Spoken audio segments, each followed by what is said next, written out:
औज़ुबिल्लाहिमिनश्शैतानिर्रजीम बिस्मिल्लाहिर्रहमानिर्रहीम। शुरू करती हूँ मैं अल्लाह के नाम से जो नहायत मेहरबान और रहम करने वाला है। मौज़े सामीन कराम, अस्सलामु अलैकुम रहमतुल्लाह व बरकातुहू। उम्मीद है आप खैरियत से होंगे। अल्लाह पाक आपकी तमाम जायज़ हजात को पूरा करे। अल्लाह पाक आपकी मुश्किलात का हल फरमाए, आमीन। हमारा आज का मौजू है ख्वाब में दुश्मन को देखने के हवाले से। इसकी मुख्तलिफ सूरतें हैं और मुख्तलिफ ताबीरें हैं जो इस वीडियो में बयान की जाएंगी। अगर आपने हमारे चैनल को लाइक और सब्सक्राइब नहीं किया तो कर दें, घंटी के बटन को भी दबा दें ताकि आपको आने वाली वीडियो का नोटिफिकेशन मिल सके। ख्वाब में दुश्मन के ऊपर गालब आते हुए देखना, दिल की मुराद पूरी होने, बीमार हो तो शफा पाए और कर्ज से खलासी पाए, बेहुदा और बातिल कामों को तर्क करने की अलामत है।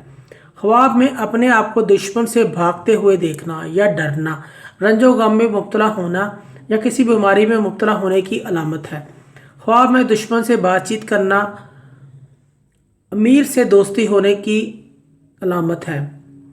ख्वाब में दुश्मन को अपने ऊपर गालब होता हुआ देखना, रंजो गम, नुकसान उठाने और नाकामी उठाने की अलामत है। ख्वाब में दुश्मन को मुर्दा देखना, सब काम मुकम्मल होने, इज्जत और दौलत पाने की अलामत है। ख्वाब में दुश्मन को नुकसान होते हुए देखना, परेशानी, नुकसान और हैरान होने की अलामत है। ख्वाब में दुश्मन से लड़ाई करना, किसी मर्ज में मुब्तला होने की अलामत है और अगर लड़ाई में दुश्मन जीत जाता है तो मर्ज से शफा पाने की अलामत है।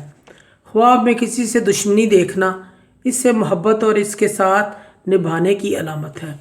मुअज़्ज़ज़ सामीन कराम, अगर आपको हमारी ये वीडियो अच्छी लगी है तो इसे सदका जारिया समझ कर ज़्यादा से ज़्यादा शेयर करें।